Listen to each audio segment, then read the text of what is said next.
बुलढाण्याच्या शेगाव तालुक्यातील 11 गावांमध्ये केस गळती बाधित आढळलेल्या आहेत। आतापर्यंत एकंदर 100 जणांना केस गळतीचा सामना करावा लागतोय। याबाबत तालुका आरोग्य अधिकाऱ्यांचा सर्वेक्षण अहवाल झी24 तासच्या हाती आलेला आहे।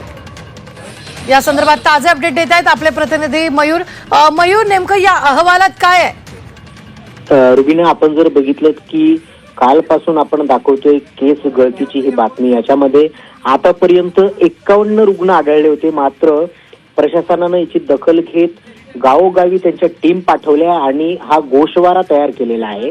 याच्यामध्ये तब्बल 11 गावांमध्ये 100 रुग्ण आढळलेले ज्यांना केस गळतीची समस्या उद्भवलेली आहे। त्याच्यामध्ये बोंडगाव असेल, कालवड, कठोरा, भोनगाव, मच्छिंद्रखेड, हिंगणा, घुई, तरोडा, पहुरजिरा, माटरगाव आणि निंबी अशी ही 11 गावं आहेत याच्यामध्ये समाविष्ट की जिथे केस गळतीचं प्रमाण वाढलेलं आहे। प्रशासनानं फक्त एवढं सांगितलंय की सध्या तरी नायट्रेटचं प्रमाण वाढल्या कारणानं, त्या पाण्यामध्ये नायट्रेट असल्या कारणानं ही केस गळती होते हा प्राथमिक अंदाज प्रशासन लावतोय।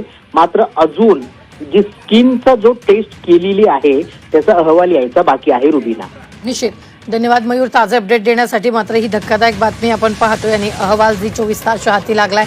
आतापर्यंत केस गळतीच्या 100 घटना घडल्याचं यावेळी अहवालातून समोर आलेलं आहे।